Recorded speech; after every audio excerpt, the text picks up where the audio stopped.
Hey everyone, welcome back to Corporate Decoder. Today we are diving into a report that looks like a corporate executive bingo card, lots of dates and numbers, but what is really going on behind the scenes? Prepare yourselves for some serious executive perks. Before we start, if you love getting straight up insights from these sometimes dry corporate filings, make sure you are subscribed. We also have a Discord community linked in the description below where you can chat with us and other viewers about these companies. So, what we have here is a filing from Brown-Forman Corporation, the folks behind Jack Daniels and other spirits. Now, this isn't your typical financial report full of sales numbers and profit margins. This filing is all about a new plan designed to keep their top brass happy, especially when there is a big change in the company's ownership or control. Think of it as a golden parachute for the executives. This new plan is pretty interesting. Brown-Forman's board of directors approved it on the 31st of October 2025. The main idea is to give certain key employees, like their top executives, a nice payout and benefits if they lose their job because of a change in control of the company. This protection period starts a month before a potential sale or major shakeup and lasts for 2 years after it happens. Let's talk about what is in this parachute for the CEO. If they get a qualifying termination after a change in control, they get their earned bonus from last year, then a big chunk of cash. This cash is calculated as 3 times their annual salary plus their target bonus. For other top executives, it is a similar deal, but they get 2 times their annual salary plus bonus.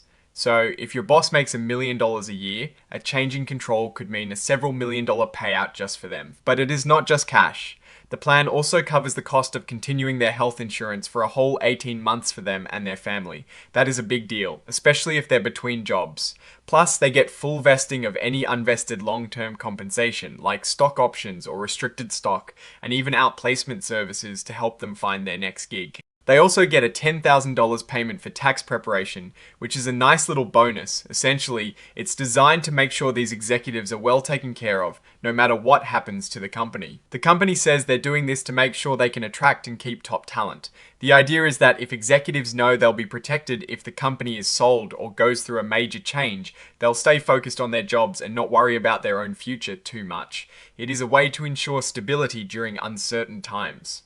Now, this is not a financial report in the traditional sense, so we don't have sales figures, profit numbers, or debt ratios to dissect.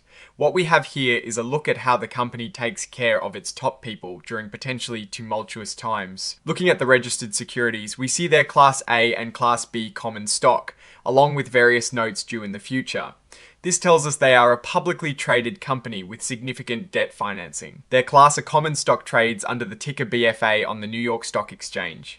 This is the voting stock, meaning shareholders have a say in company matters. Then there is the Class B common stock, ticker BFB, also on the NYSE. This stock doesn't have voting rights, but it still represents ownership in the company. Brown-Forman is a well-established company with a history in the spirits industry. They also have notes maturing in 2026 with a 1.200% interest rate, trading as BF26, and notes due in 2028 with a 2.600% interest rate, trading as BF28. This shows they use debt to fund their operations and growth.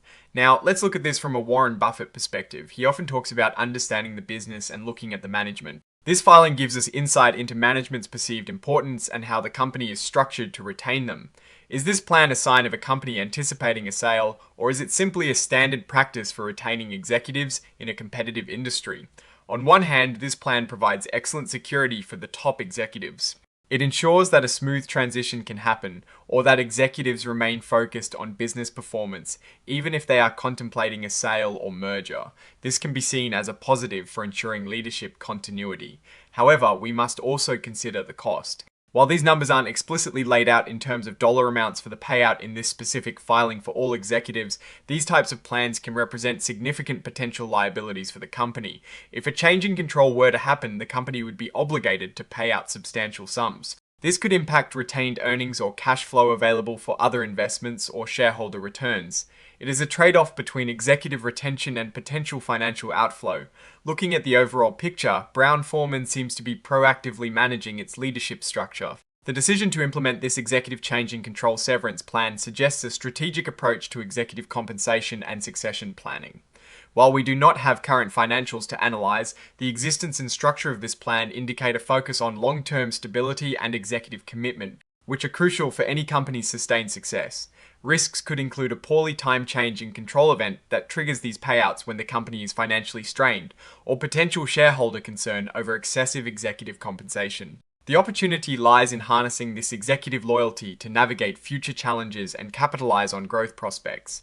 My conclusion is that this filing highlights a company that is serious about retaining its key personnel and mitigating risks associated with leadership transitions, though the financial implications of such plans warrant ongoing attention. Alright, that is our quick decode of this Brown-Forman filing. What is your take on these executive golden parachutes?